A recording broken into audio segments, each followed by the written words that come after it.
And now introducing the 5 finalists in the IOF Foresters Open. In our first game, we'll see David Traber of Woodstock, Illinois, 2-time champion.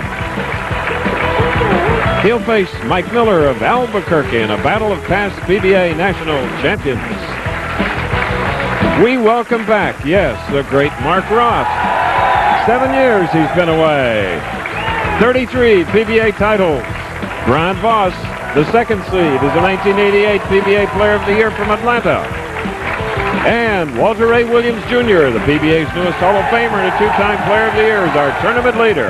That's our outstanding field of finalists for this afternoon's IOF Foresters Open telecast, where the total purse is $215,000. And Nelson Burton Jr., the winner's share is big. It's a solid purse, Chris, with $45,000 on top. In second place, $25,000 of that $215,000. Very favorable exchange rate this week, about $1.30 Canadian to $1 American, and we're ready for the first match. Two great styles. So here on the north shore of Lake Ontario, in a fascinating, vibrant city of Toronto, and a suburb called Markham, Ontario, we go with the first shot, and it'll be David Traber, 32-year-old who won in Baltimore this year.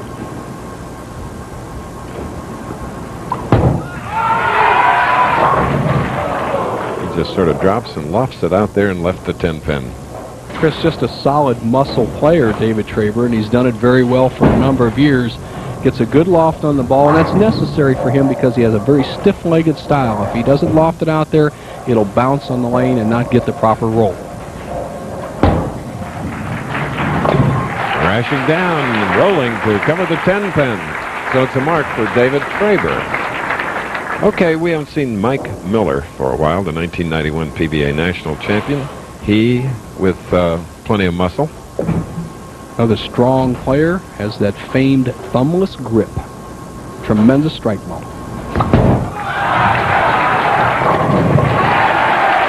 Did 2 follow-throughs on that one, and he got it. Let's recheck that style, Nelson. Well, it's a style, Chris, that changes slightly because sometimes he uses his thumb. On his strike ball today, so far, he's no thumb in the ball. See how he curls the ball around his wrist, comes straight through. He must keep his arm close to his body or he would drop the ball. And really, you just can't sling the pins around any more than Mike Miller can when he's on. Look at this grip, hand underneath the ball. There it is. You see the thumb out to the side.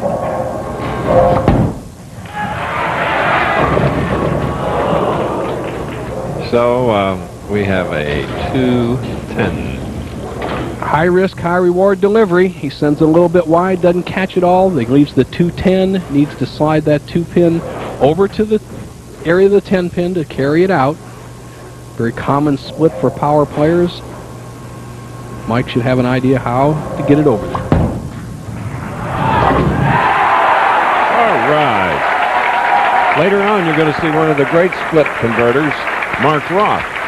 Great to have him back and on our telecast. And what a shot by Mike Miller. You're right, Chris. About a 1/4 inch margin of error and 60-some feet down the lane. Miller nails it perfect in the second frame to stay even in the match.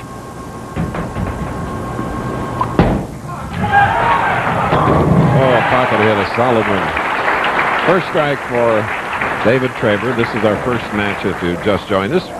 We're at the Club 300 Bowl, 60 lanes here in the province of, well, not a province, but a town of Markham, 161,000 happy inhabitants, right next to Toronto.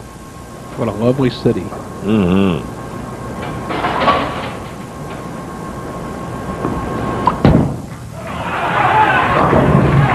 Beautiful double by David Traber. Best this year for the man up next. Mike Miller was 6th at the AC Delco, which started our 34th season, Bo. Yes, the AC Delco was a great tournament, and yet Mike off to kind of a slow start for him. He gets that strike ball going. He can go on tremendous hot streaks for a month or so and pile in the money.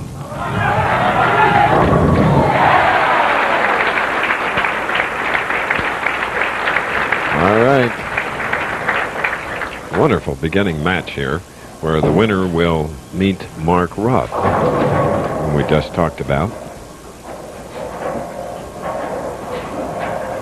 Mike Miller had just marginal success in the 80s on the PBA Tour with a conventional type delivery. Then he switched to the thumbless delivery, which gives him a lot more power and revolutions on the ball, won the 90 PBA National Championship, and has been doing well since. No luck. Boy, you're right about that, Chris. No luck at all here. The ball comes in sideways almost at about a 7-degree angle of pocket. Watch what happens to the 5-pin. You see the ball impact the 1, the 3. There's the 5. He actually rips it behind the 7. Bad break. Actually too much power for Mike Miller on that shot. Not quite as much speed. He covers the 7-pin with ease, and he trails by 10. We'll take a break and then return. As I mentioned, we're in Markham, Ontario, Canada, a suburb of Toronto, whose landmark, the CN Tower, stretches more than 1,800 feet high and offers a panoramic view of this wonderful city. For those observing Passover, we wish all of you a happy holiday. David Traber now, a double shooting in the 4th frame. A high hit, and he's left the 6-10. Just a dead pull from Dave Traber. That stiff-legged style often causes you trouble when your slide is not quite long enough. You'll pull the ball left of the target. He gets a real good break by not leaving the 6-7-10, cross lane at the 6-10 to maintain an 8-pin lead. For David, it's his 13th overall telecast with a record of 11 wins, 10 losses, a .219 average. For his opponent, Mike Miller, it's his 6th in the first of 1995, but it is the 3rd for David Traber, a win in Baltimore, and he was 2nd at the Tums Classic in Windsor Locks.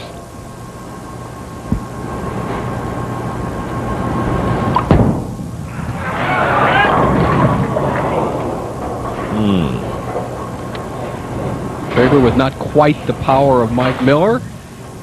It's very important right here. It's a great shot right here of the angle that the Traber is taking in the pocket. It's important that Traber get a real long follow through to keep the ball on line and not pull it towards the target. Doesn't get quite the lift, leaves the 10.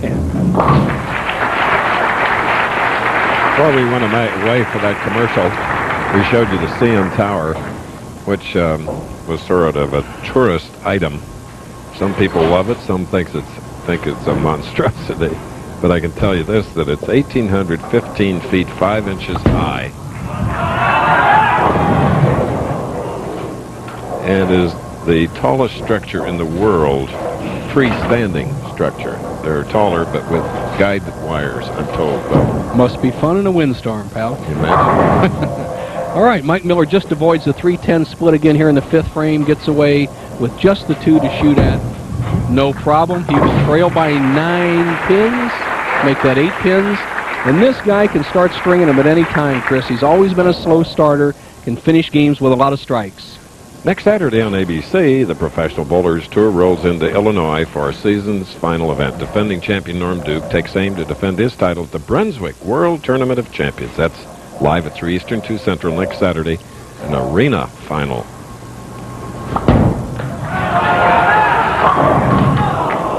Another 10 on that pesky left lane.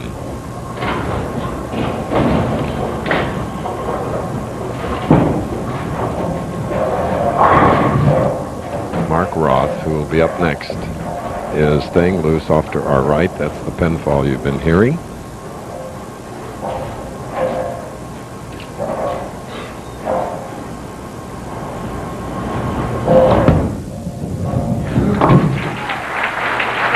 All clean thus far, passing the halfway point of the very first game of the IOF Foresters Open.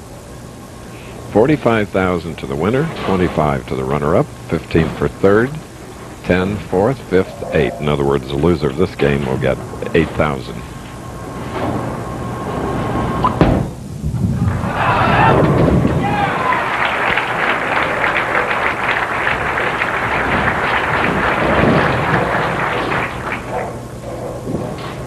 Melissa likes the action. His husband David just rips the rack on which seems to be the easier of the 2 lanes, as you observed, Chris. The right-hand lane, lane 12, in this 60-lane center. 11 seems to be the key to victory. Let's see what Traber can do here in the 7th. Leads by 9, can make it 19.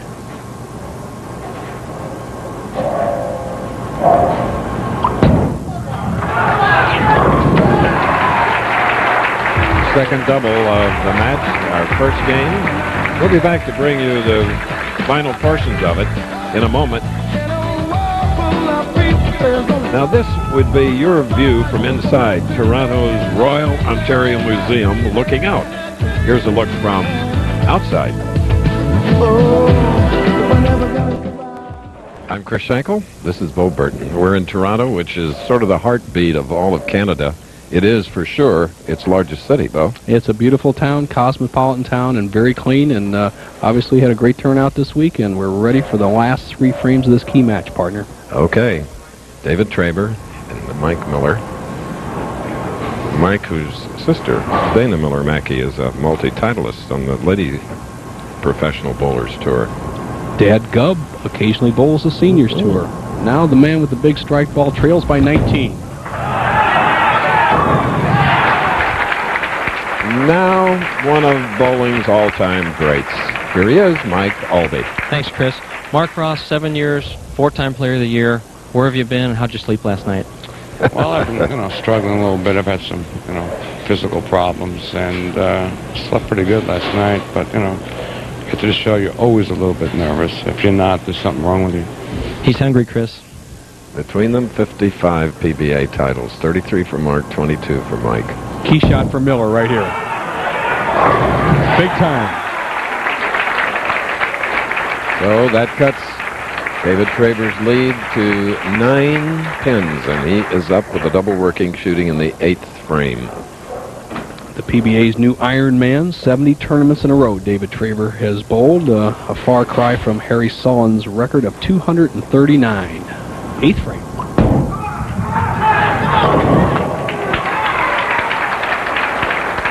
3 in a row for Traber. He is tough. Well, it puts a little saw job on the rack there in the 6th frame, and then again in the 8th frame on the right-hand lane, which seems to favor any player, whether it's the big hook ball of Miller or the down and in shot of Traber. And the advantage slightly as Miller looks on to Traber because he gets to finish on the right-hand lane if it comes down to key shots.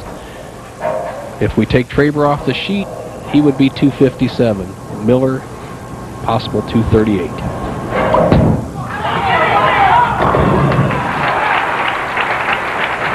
All right, tonight, get ready for a spring fling, the ABC family movie. Joyce DeWitt and Jason Hervey star in the wildest spring getaway of the season. Then, Jeff Fahey stars in an all-new episode of The Marshal. All tonight, starting at 8, 7 Central Time, ABC. Must time for Mike Miller here. Has to throw strikes in the next 2 balls. Go get him, Scout. Wow. Chris, I think if I got that many revolutions, about 18 on a bowling ball like that, and hit the 1-3, I would expect a strike. As you see Mike Miller from the side, that tremendous wrist action, hand curl underneath the ball, does not get the break on the 10. And right now, he's in trouble. Man with 2 PBA titles. Big fan of hi-fi equipment. Wants to own a store in the future. Good idea. We'll go be a customer, won't we, Bo? Well, I would. Yeah. I like his style, too, Chris. It's something to think about, especially for the younger players. If you're strong enough, you got to do some weightlifting to keep your body strong. But this thumbless style is not so bad, especially if he can put it right there. He gives himself a chance. If he can strike on the next ball, he'll be in the 2 teens and make David Traber at least show up for the 10th. Let's look at Miller one more time how he does it. He actually uses 3 fingers. He uses the middle finger, ring finger, and the baby finger, supports it with the index finger. Very strong. He said weightlifting was one of the keys to this style, but has allowed him to perform on the tour.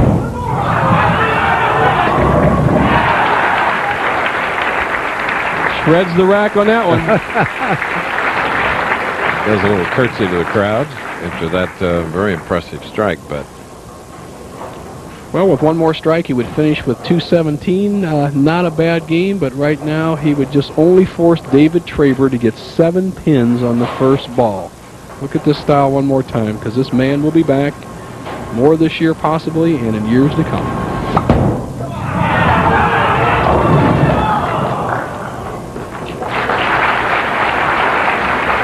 Dave Traber just needs to get 7 pins on this ball, and he wins and goes on to meet the great one, Mark Roth.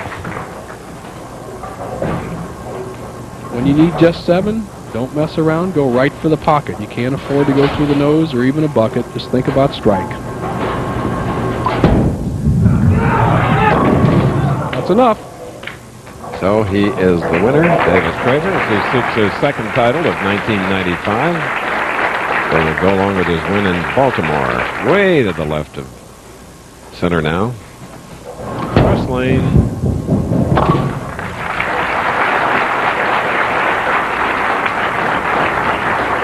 Here's the ball hitting the thumb hole on that spare shot, and you see that from many of the top pros today, Walter Ray Williams and so forth. It's just a good technique. Kill the ball. All that you need is accuracy for single pin spares.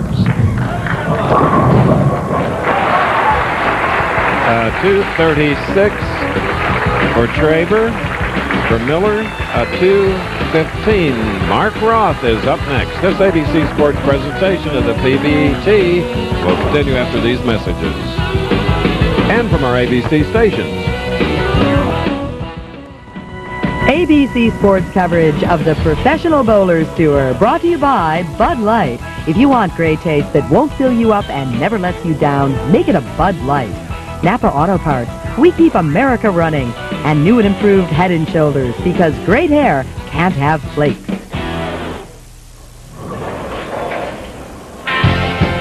Here in Ontario, Canada, our first match was won by David Traber of Illinois with 7 strikes, 236 to Mike Miller's 215.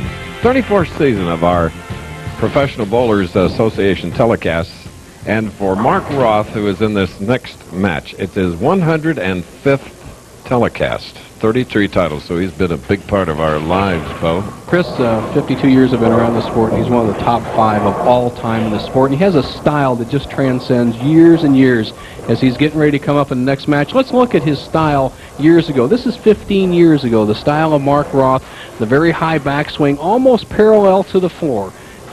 Once again, the 7-step delivery, the good solid pivot step.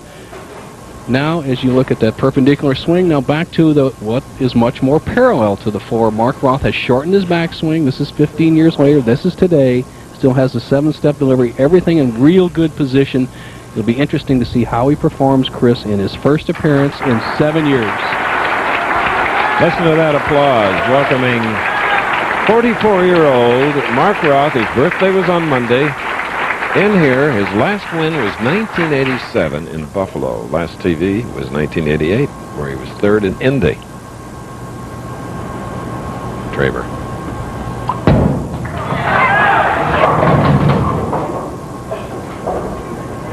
David Traber, who's had a hot hand this year with a win, a 2nd place. He's got a victory already today. Has never, ever played against a player like Roth. Here he on the opening frame on what we know is a little more difficult lane, the left-hand lane. He hits high and leaves the 3-6 spare.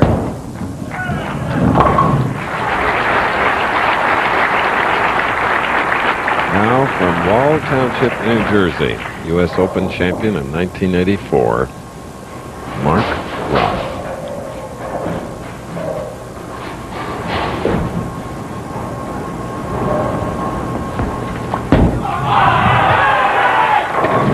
Oh, yes. Mixing it up, Nelson. Like he's never left the scene, partner. 7 years since he's thrown a ball in a championship round, and I'll tell you what, one of the most feared men ever to step on the lanes. He won so many titles, Chris, I believe, by just the other players messing up. And I don't know if Traber feels it, but if Roth starts with an opening double, look out, Dave Traber. Here we go. Key shot, actually, for Roth in the early going. He was a 3rd seat in Buffalo. Made something out of it, too.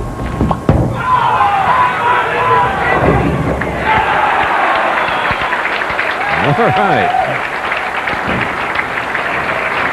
Just patented Mark Roth strikes to start off. Just saws the rack, both the 1st and 2nd frames. Let's see how Traber reacts.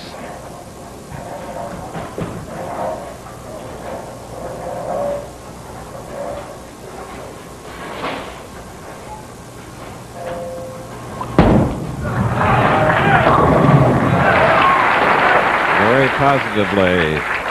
All right, once again to Mike Albee. Thanks, Chris. Mike, you're a very versatile player. You used your thumb all week. You went thumbless today. How come? Well, I just didn't like what I had the other way. I felt more comfortable with my thumb out. So, you know, just whatever I feel most confident with, that's what I'm going to do. He's one of the most versatile players we got, Chris. Mm-hmm. Thanks, guys. And that's the name of the game today, Chris. If you look at the top players, Duke, Walter Ray, Miller, versatility. Boy, what response by David Traber as he's going against Hall of Famer Mark Roth, who's back up and ready.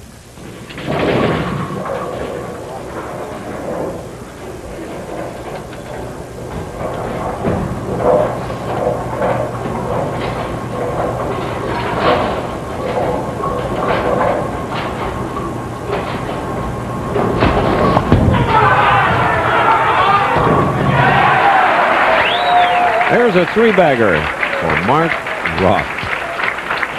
One of the millionaires, three of them in this field today. And there you get a good look at the leader, Pete Weber, Holman, then Albee, our sideline interviewer today, Walter Ray, who's our tournament leader, then Mark Roth, number 5. A lot of that money made back in the late 60s and early 70s spent pretty well. That $1.4 million is probably about 2.8. Extrapolate a few numbers in there. Roth perfect through 3 frames. See if he can get it 4 in a row.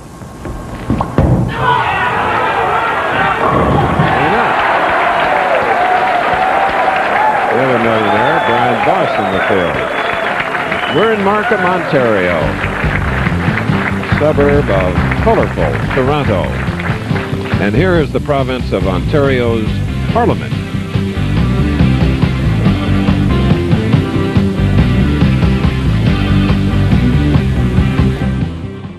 Standing room only crowd at the Club 300 Bowl. David Traber put together 3 in a row, and he better, because his opponent, the Hall of Famer Mark Roth, has 4 in a row. This our second game. Traber getting into it by defeating Mike Miller 236-215. Traber with one of the interesting statistics in championship round play. In his 12 championship rounds, he's either won the tournament or was defeated by the tournament winner. Pretty interesting. Think about that. 12 times he either won the tournament or the man that defeated him won the tournament. Right now he can even this match up, 5th frame.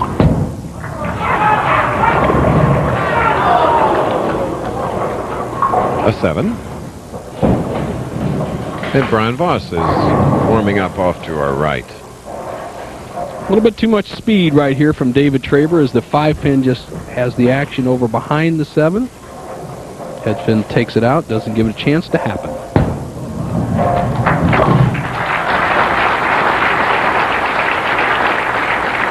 David Traber, a very, very cool performer. Roth, 5th frame, 4 in a row. Always had hand trouble, patches it up, spreads the index finger, cocks the wrist. Things haven't changed in 20 years. Still one of the best.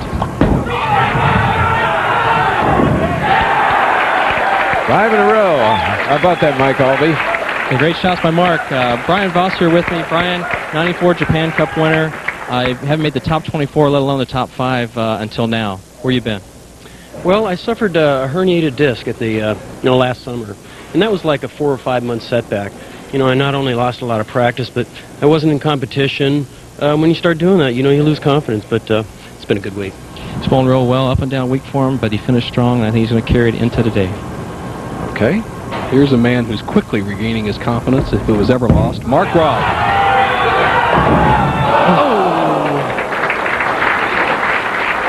I know there are a lot of people, television audience, and those here that were hoping for 12 in a row. Here's Roth. Watch the great arm swing. Inside out swing, wrist behind the ball. Solid 10. After starting with 5 in a row. Roth missed a 10-pin last about 1967. Good line, Wilson.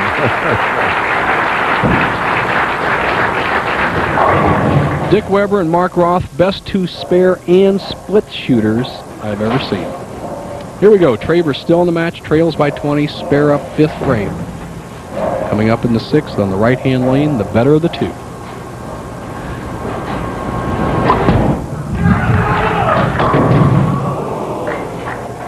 Disappointment, leaving the 10 on the right.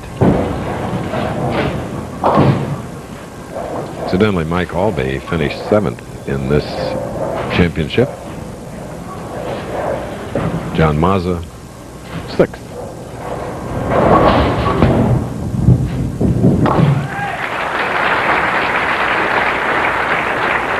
Winner to meet Brian Voss, and then go into the semifinal to go against Walter Ray Williams Jr. Sparkling field.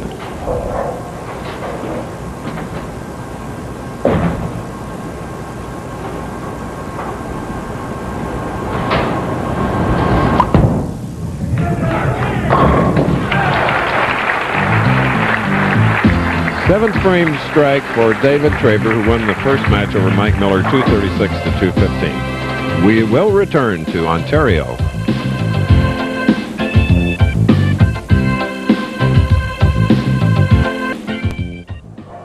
Our tournament leader continues to stay loose. Walter Ray Williams Jr., president of the PBA, 15 titles. Our field with a total of 66 today, 33 of them by this man. Mock leads by 21, 7th frame. He started with 5 strikes in a row and left a solid 10 in the 6th.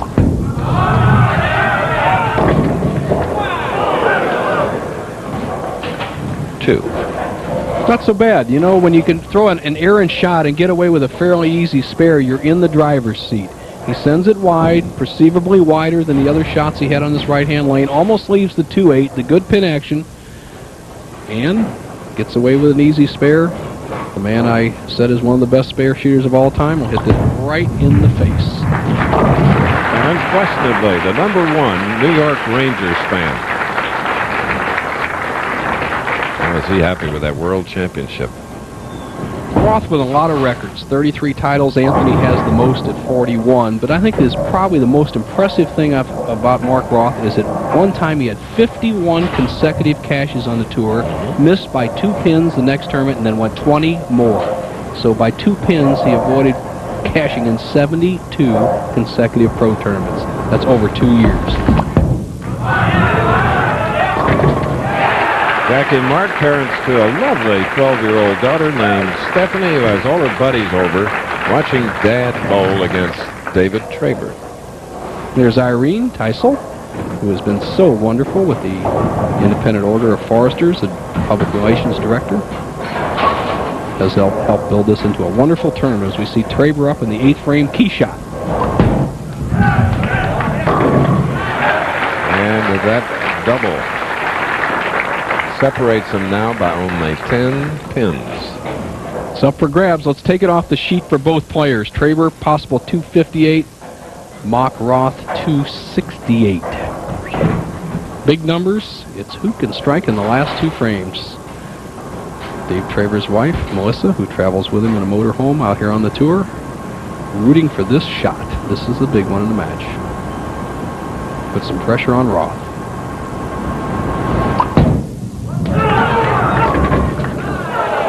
And again, a 10 pin on the left lane. Dave Traber's main weapon in his arsenal is speed, and speed control. On the 2 10 pins he's left on the left-hand lane, he just threw the ball a little bit too hard, didn't finish enough to carry. All right. 187 through 8, spare up in the 9th, and Mark Roth now with a strike in the 8th, shooting in the 9th. Always been a good closer, and this is where he needs his big shot in the 9th frame. He can avoid any pressure in the 10th with a strike here.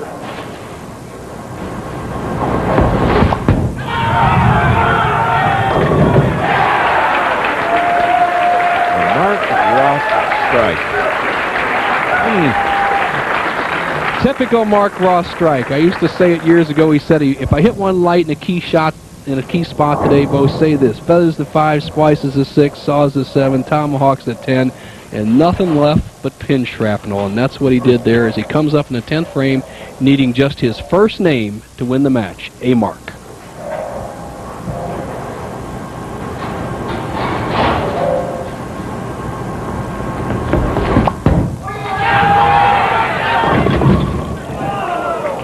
And a 2. Looks at the scoreboard. Spare Mark. It'll be in the 240s. It'll shut out David Traber. Mark, who uses very tight finger holes, a very tight thumb hole, has always had hand trouble, but that lets him hold the ball very loose and allows him to perform in the pressure with a good wrist action. Only needs to knock over this single pin to win the match and go on to meet Brian Voss in the semifinal.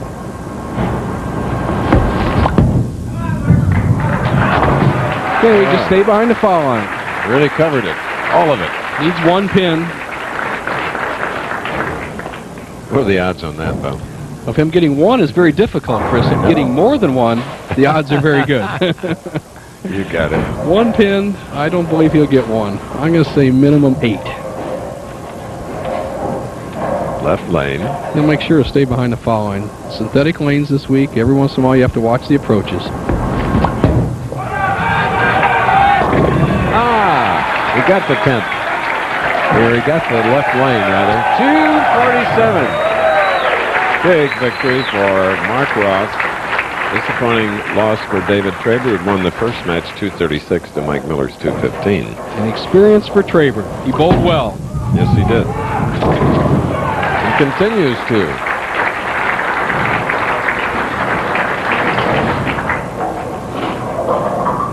So it'll be 10,000 on Traber.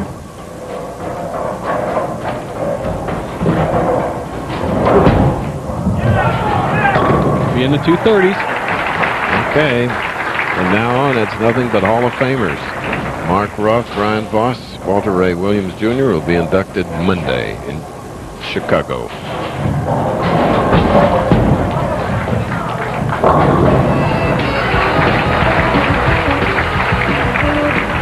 Okay, the Choice Hotels Tip of the Week features an approach change from John Handegard. Here it is.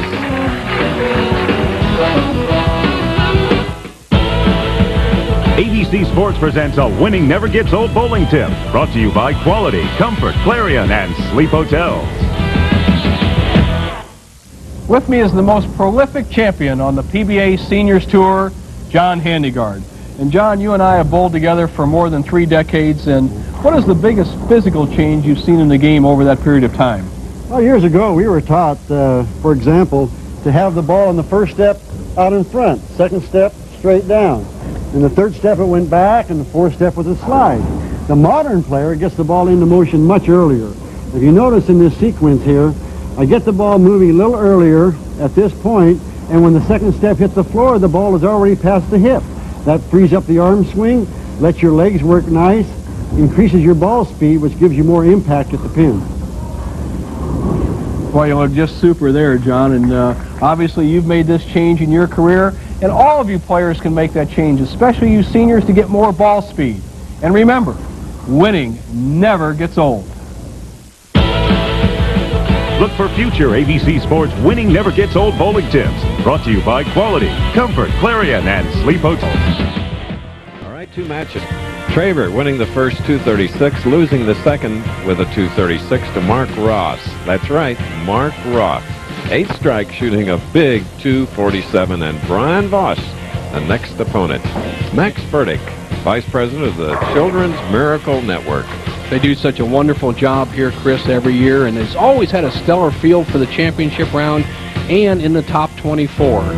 As we look at some of the players that graced that field this week in a warm-up for the Brunswick Tournament of Champions, there's our defending champion, Mike Edwards. Jason Couch could saw him up. How about Parker Bone III? Solid player, Doug Kent. Paul Kaler, we saw him with 16 strikes in a row last week in the U.S. Open. Brian Goebel, one of the top-ranked players in the world. Rockin' Ryan Schaefer, his sister Karen plays on the LPBT Tour. Marshall Holman.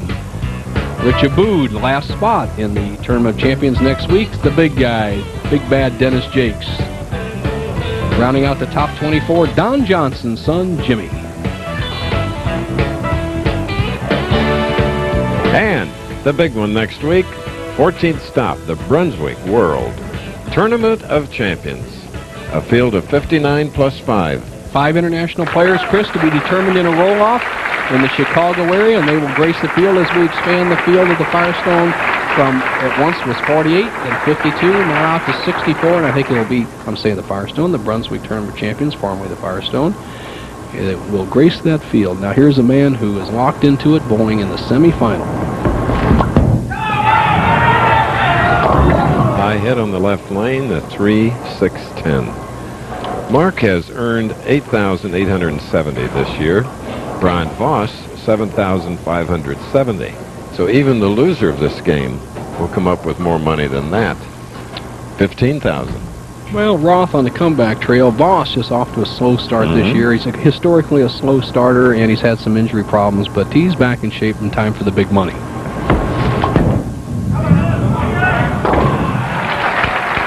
Two of the all-timers head-to-head to be followed by another one, Walter Ray Williams Jr., and all members of the Brunswick staff. One of our sponsors on the tour. Now here's Voss, who is really one of the great technicians of the game. Classic style, physically tremendously strong, but he's so smooth.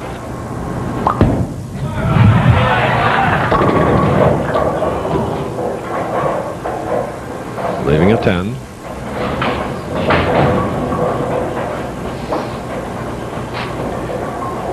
Here's a nice smooth opening shot by Voss, who plays a little bit more hook than his opponent Mark Roth. Doesn't get the love tap on the 10. Players at this level seldom, if ever, will miss a corner pin on the right-hand side.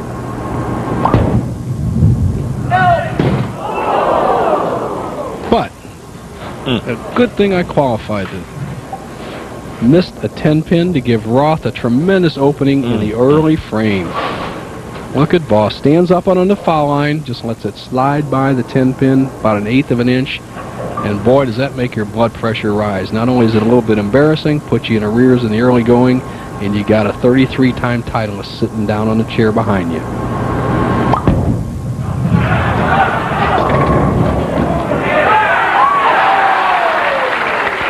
All right, our scout came over and took out that 10-pin bow in the second frame for Brian Voss. Could have gotten this type of action in the first frame. Didn't happen. The head pin goes to the left sideboard, kicks off the sideboard, takes out the 10. The previous frame had got lost in the left-hand channel, and he went on to miss the 10 pin. Now let's see if Roth can get it going in the second game. Another 2 for Mark.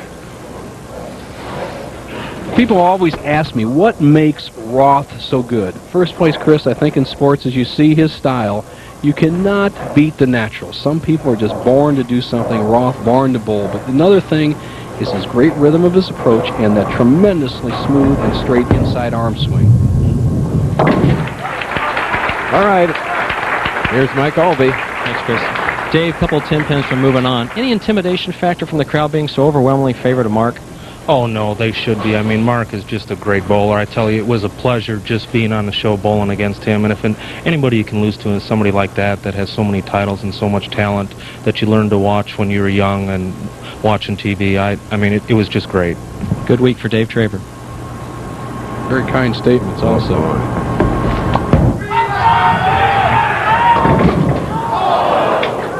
Leaving a 4-pin, and David Traber's stock is going up. Not that it wasn't up high already. What a great comment to make about Mark Roth. I agree, Chris, as Mark Roth avoids the 4-9 split here in the third frame. Been a little shaky starting this semifinal match. He goes high on the left-hand lane, leaves the 3-6-10, then he sends a little wide on the right-hand lane, then he kind of tugs that ball, so he needs to get going because lurking is Brian Voss.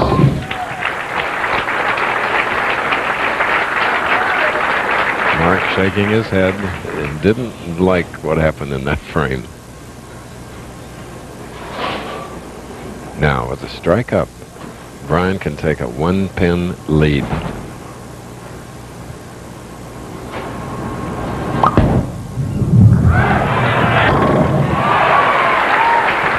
Open frame and a double and a 1-pin lead in our semifinal game. Here's a man who learned to bowl at his dad's bowling center in Anchorage, Alaska. Just a classic style, Brian Voss. Look at everything in perfect position. Look at this. Now watch the action of his left arm as he comes through, pulls his right shoulder just in line with the target. And that's the kind of style, if you have a young child and want to teach him to be great, emulate that. Everything square to target.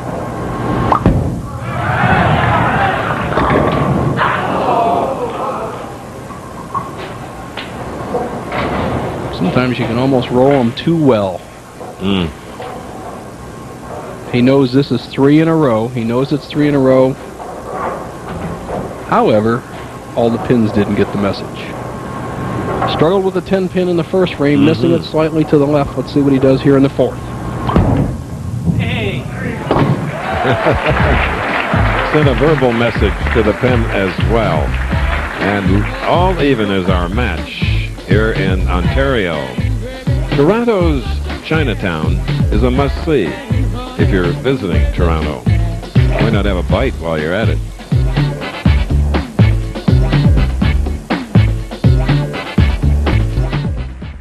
Ah, that little fellow to the left of Club 300. Happy Easter to everyone. Tomorrow. Mark Roth, fourth frame, match even. Opponent is Brian Voss.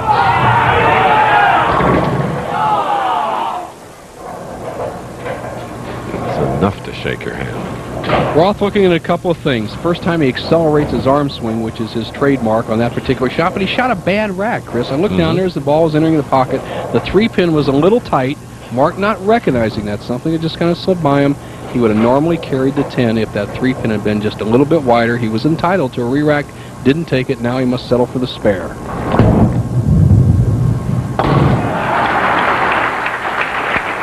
Checking out the soles of his bowling shoes.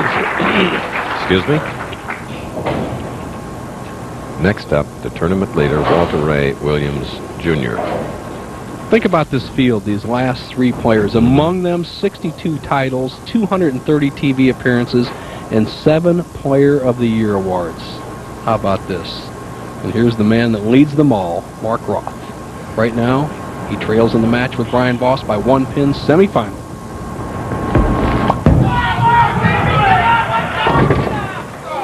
Again, that 2-pin.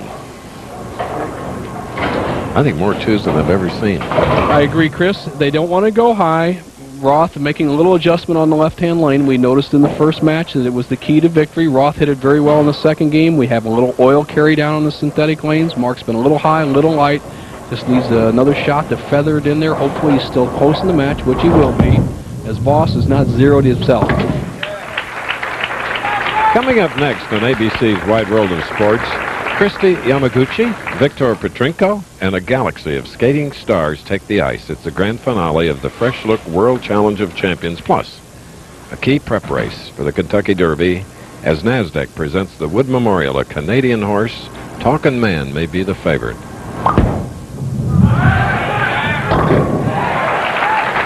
Ryan jumped on that one. All spares, 6 frame. Excuse me, he had a double second and third and a strike in the 5th. Chris, a point that we've always noticed with Brian Voss is not only his main weapon is his physical strength, but he's such a good, patient player. Doesn't try to force things. He's shown that so far in this match. He's had every ball around the pocket for 5 frames, hasn't panicked, and he only leads by 2. However, with a double here, he can make it 12.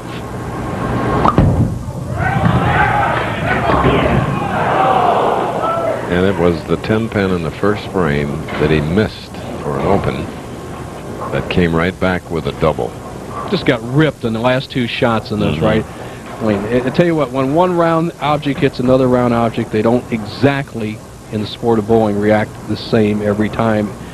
Voss has paid the penalty in the 4th and 6th frames with near perfect hits and only has to show quarter spares. Sort of a wry grin. You got that 10, didn't you?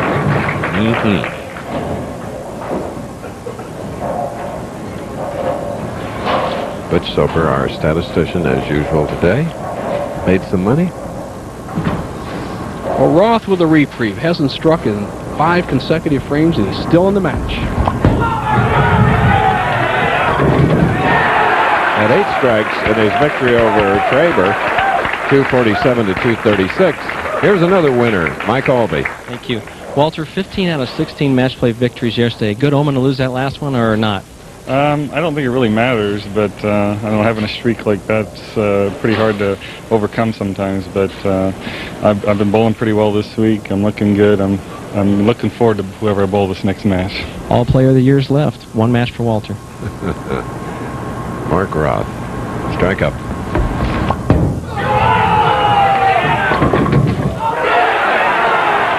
Well, the king of the 7-10 conversions. He took out the 10, though, so it's single 7. Well, he can make the 7-10, as we well know, as you see him hitting light in the pocket. Really makes a good adjustment. He's been around the hole, and then puts all he can get on the ball. Straightens the shot out and just doesn't get a break as the pins go flying around.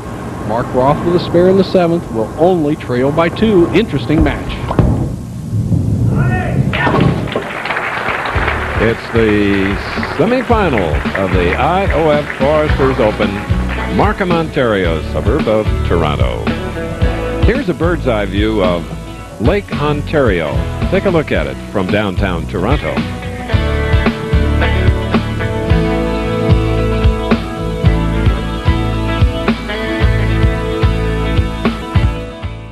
All right, let's see how Voss is attacking the championship pair here. He's going to try to hit that right around the second arrow. He's playing more hook than the other players. He has not been rewarded as he has left his 4th 10-pin, and as our statistician Butch Soper observed, Mark Roth has really been lucky that he's still in the match. Voss could have started with 7 strikes in a row, yet with this conversion he'll only have a 1-pin lead with 3 frames remaining. This is the lane he missed the 10-pin on in the opening shot. Andrea in Atlanta, his charming wife, just probably sighing. And with her friends, hoping that Brian can hang on. And Jackie, Mark's wife, is saying the same thing in New Jersey.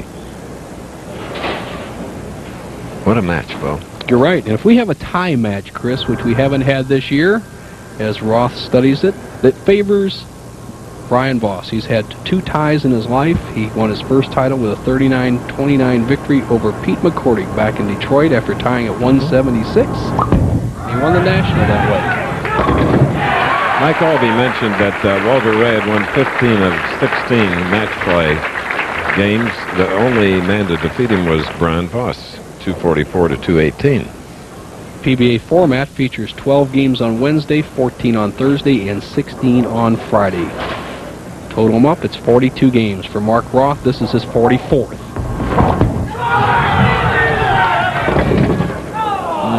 2 and sleeper 8. 8th frame shot.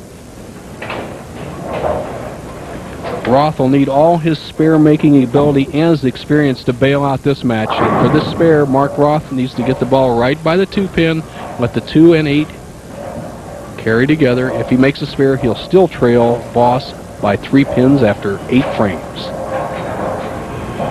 This is a tough spare on synthetic lanes. Crossing the center of the lane, a little bit more oil in the center. Sometimes it'll slide by or hang. All right. Mark looking up there. And we have to remind you, the next Saturday on ABC Sports, Professional Bowlers Tour blows into the Windy City for our season's grand finale. That's right. It's the Brunswick World Tournament of Champions. Be good to see Jack Reichert, all the Brunswick folks. Nothing but winners. I agree, Chris. As you said, too, 5 international players in the field, 59 pros. Ninth frame strike for Mark Roth in the semifinal game. Foundation frame. Roth, knowing this is match game competition, puts the putty to that one and just saws the rack. Puts a little squeeze on Voss, who can actually shut out Roth if he takes it off the sheet with a 227. Best Mark can do is 214. But Voss has not been able to string any strikes together.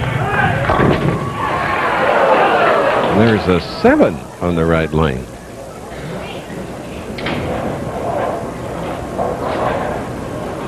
Well, Voss, this game here, if you look at the game, has just absolutely been hosed 5 shots. He's had every ball in the pocket, 4 strikes, 5 other powerful balls that did not produce strikes, 4 10-pins and a 7, and the match is up for grabs.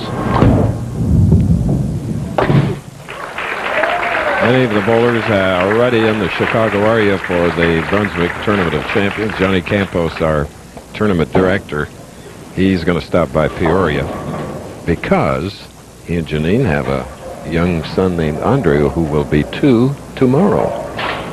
Happy birthday, Andre.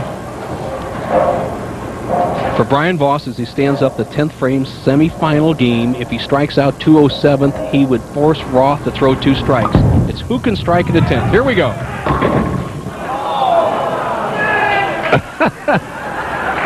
I don't blame you. Christopher, 21 years together, I've never seen a game this low with so many good shots to the hole. Brian Voss is not going to shoot 200. It doesn't mean he's going to lose the match, but with a spare and a good count, he'll force Roth to double.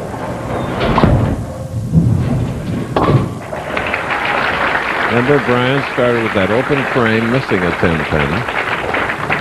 What a day for Brian.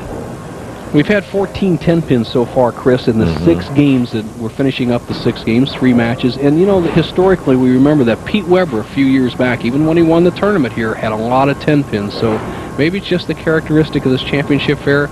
For right now, for Brian Voss, 8, 9, or 10 count, you force Ross to double. All right, Mark Roth needs 1 strike to go on and bowl for his first title in 8 years.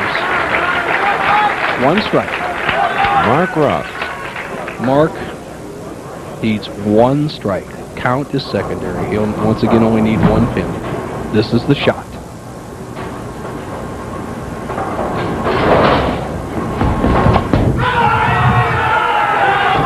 Look at that. Once a champion, always a champion. Reminds me of the day in this area, Nelson, that Eddie Arcaro and I, Eddie, a champion, came here to do a thoroughbred race. Secretariat was the winner's name, right here at Woodbine. And here's another one of those rare champions. Always good front runners, good in the home stretch. Roth just needs 7 pins to go on to meet Walter Ray Williams Jr. for the title. That's it. That is enough to win the match. Winner, Mark Roth in the semifinal. A disappointed Brian Voss. His second victory of the afternoon. Look at that. Very respectful embrace. 2 champions. This ABC Sports presentation of the Professional Bowlers Tour will continue after these messages. And a word from our ABC station.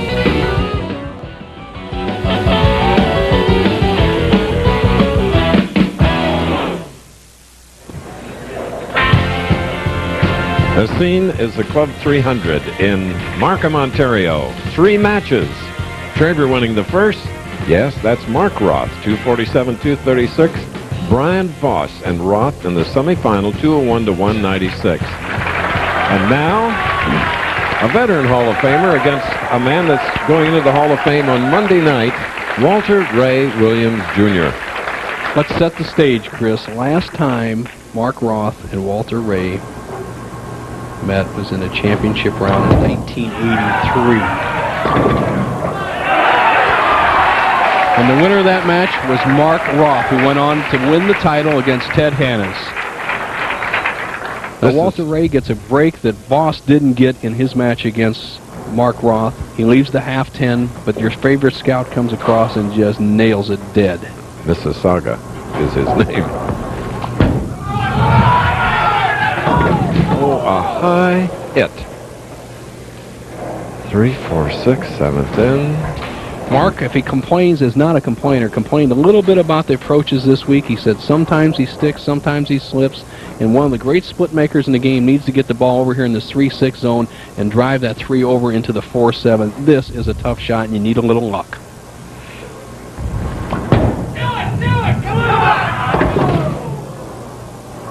So, an open frame for Mark Roth, going for his 34th PBA title.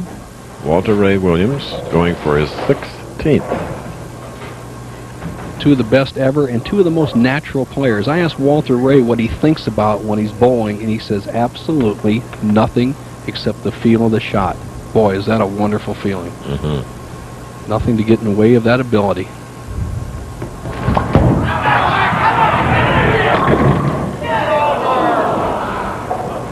Oil carry down. Anytime you see pin action like that, where the ball slides by and you almost leave an 8-10 with Roth's power, reactive resin bowling balls. This is oil carry down. What I mean, there's oil in the first 35, 40 feet, and from the bowling, it carries down the lane. You see the ball skid on the pin deck, doesn't bite in the last 15 feet. There's not much you can do about it except ram the straight shot home, and that is what Walter Ray is doing in his opening shot. Advantage Williams. Open frame spare, Mark Roth. Strike in the first frame for Walter Ray. Shooting in the second of the championship match. High hit. 4-pin. Could have been worse.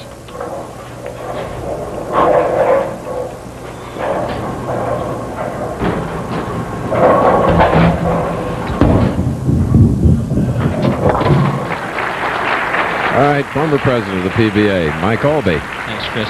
Brian, tremendous showing. You bowled great. 10-pin away from obviously moving on. What can you take away from this tournament? I can take a lot from this. You know, it's been a long time since I've been on TV. I felt real good. You know, I felt I had a chance to win this thing. I really did. But I think you can look for me next week. He's got the right attitude. We think we will see him next week. All right, we hope so. Uncharacteristic shot from Walter Ray Williams Jr., and he's one of the most accurate players that ever graced the PBA Tour, and he just misses about 3 boards to the right. His target is about the second arrow, and he whips it out to about the 3rd board. Fortunately, he only ends up with a 2-pin spare.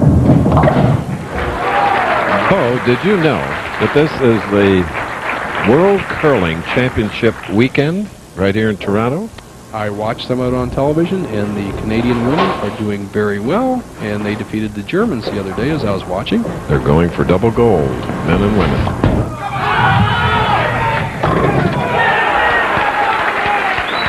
Third frame strike for Mark Roth, 3rd seed in this championship. And for Roth, an adjustment. He struggled all 10 frames against Voss and fortunately came away with a victory. Now he has made a move on the lanes. He has moved more towards the center of the lane, playing the what we call the oil lane, not trying to get much hook towards the pocket. Let's see if he does it on the left-hand lane. This could be the secret to victory if it works on both lanes. He'd have something going for him because he struggled for the last game and a half.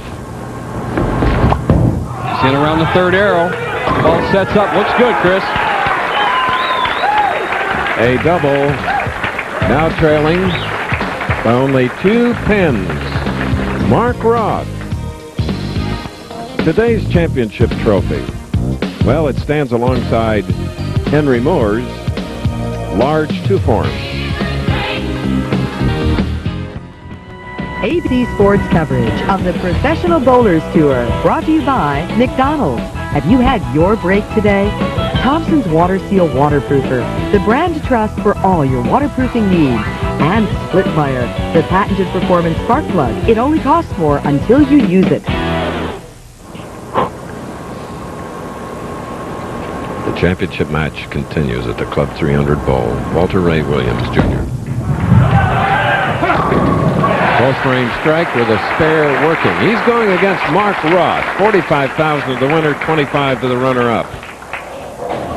Just a blueprint strike by Walter Ray there in the 4th frame as he opened with a strike, had a 4-pin. The only ball out of the pocket was in the 3rd. He's come back in the 4th. A seesaw match. Right now, Williams can extend his lead to 12.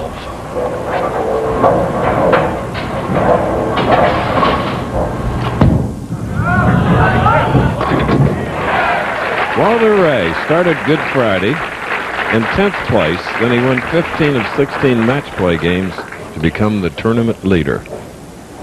Let's see if the natural, with his experience, 33 titles, has made the correct move. He's moved to the inside line. He's playing all oil to the pocket, not much hook, trying to get away from that erratic ball reaction.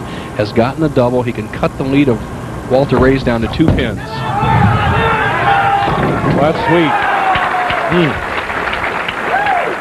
Mark Roth, whose best finish this year was 9th last week in the United States Open.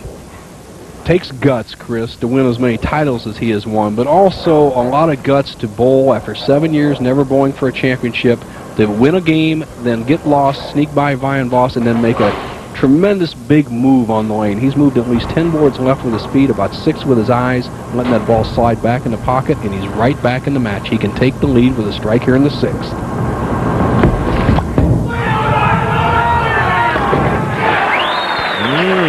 And he caught it all, Pards. Yes. Let out a little shaft. Four-bagger for Mark Roth. A double-up shooting in the sixth. Here is Walter Ray Williams.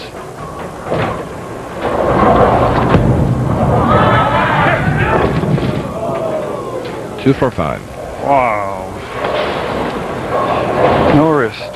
You're right. No wrist. Didn't catch it all. Isn't that amazing how that happens, Walter, when you're bowling a guy with 33 titles? Walter with a straight shot is just going to try to get the ball to dissect the 2, 4, and 5 straight through. And with 22 second-place finishes, last year's 7 title shows, 2 fifths, a fourth, a third, and 5 second places.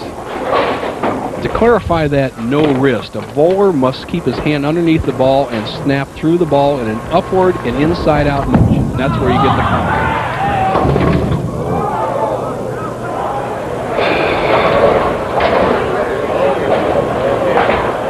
Hurried. The hold area. Well, you see him talking to himself, no hold area, but there's also no swing area. When the ball doesn't come back, he's left the 1, 2, 8, 10 washout, needs to drive that head pin over the 10-pin zone. Walter Ray's in trouble. 2 fierce competitors, Paige Pennington, Walter Ray's fiancée. Time for Roth to go for the juggler. He can smell it. He knows that Walter's playing that outside line that's spotty. He knows he has the lead, and he can put one big nail into right now to Walter Ray Williams. 5 in a row. Watching, along with all of you, a devastated Walter Ray Williams Jr. Watch this reaction. First good break he gets in his 3 games, Chris. He drifts high, has the 2-pin go to the sideboard, trips out to 4. He will leave nothing in the bag here. Roth, a freewheeler. Watch the wrist action here. You want to see some wrist for the money? This will be some whip on this one. And the ardent model train fan. I tell you what. Chugging along. You're right, partner. And if that ball had gotten in the way of the train would have had to move on that one. Yep. Caught it all. Dead eye. He's been observing what Roth's done. Let's see if he moves inside. That was a strike in the 8th frame for the president of the PBA, Walter Ray Williams Jr. Right now, as Walter looks at the scoreboard, 9th frame, it is absolutely impossible for Walter to win this match against Roth if he doesn't strike on this ball. He can just keep a faint glimmer of hope alive if he strikes here. If not, Roth, title 34.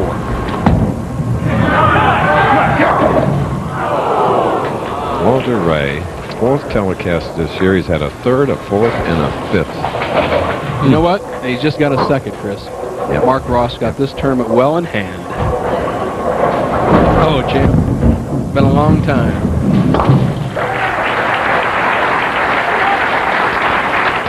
Chris, a little sidebar story. We had a tremendous auction here at the tournament last night. Is Craig Charity. That's a wonderful name.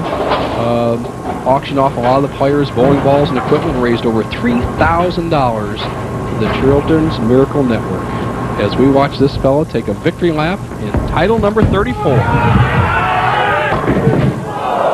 All this in the Independent Order of Foresters Championship and Fraternal Organization of more than 1 million members, headquartered in Toronto. Question I'd like to ask Mark Roth, and if he dreams starting 1995 that the newspaper headlines tomorrow will read "Roth is back, wins title 34."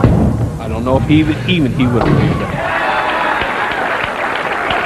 Well, sort of timely to go along with his favorite team's world championship, the New York Rangers.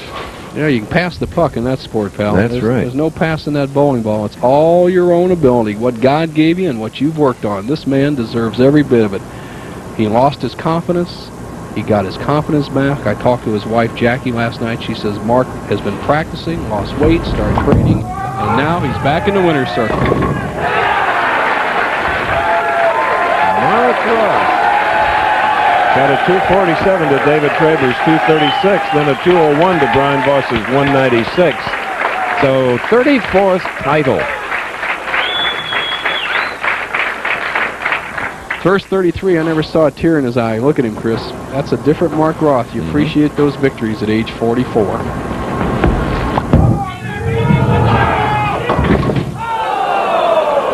That's okay now. 4, 6, 7, 10. But at this point, it doesn't matter. Mark will be in the 230s. He's $45,000 richer. We'll be back. There you see Mark Roth at the top of the list. And the applause here in Markham, that's for you. Well, Chris, I caught a break against Brian Voss. I mean, he hit the pocket every shot, and he wasn't able to strike, and he had struck me 5-4. And I was lucky to throw a good one when I needed it. And I bowled against Walter Ray, and I was just confused. So I remember what your partners used to say, straight is great, so I just figured I'd go straight and hard, and I was able to string some strikes. Number 34. Yeah, been a long time coming, and the last tournament I won was up here in Toronto, so I love it up here. $45,000. We've got Ken Hill, the International Order of Foresters here. Nice tournament, and I know you have something nice in your hand. Well, I sure do. Congratulations, Mark, on your 34th victory. It was a fine performance. On behalf of the IOF Foresters and its over 1 million members, it's my honor to present you with a check for $45,000 U.S. I'd like to thank IOF Foresters, a great sponsor, a great cause, and they do a great job. Thanks so much. And for Markham, wonderful area, here is the mayor, Don Hill. Congratulations, and the first and 7, but boy, way to go. Congratulations from the people of Markham. Thank you. I think Stephanie had a good party back in New Jersey, and Jackie, we got about 10 seconds. I definitely hope so. I know I did. I had a great time, so they did. See you at the Brunswick. Yes. Thank you, Chris. For everybody, I'm Chris Schenkel for Bo Burton and ABC. See you in Illinois.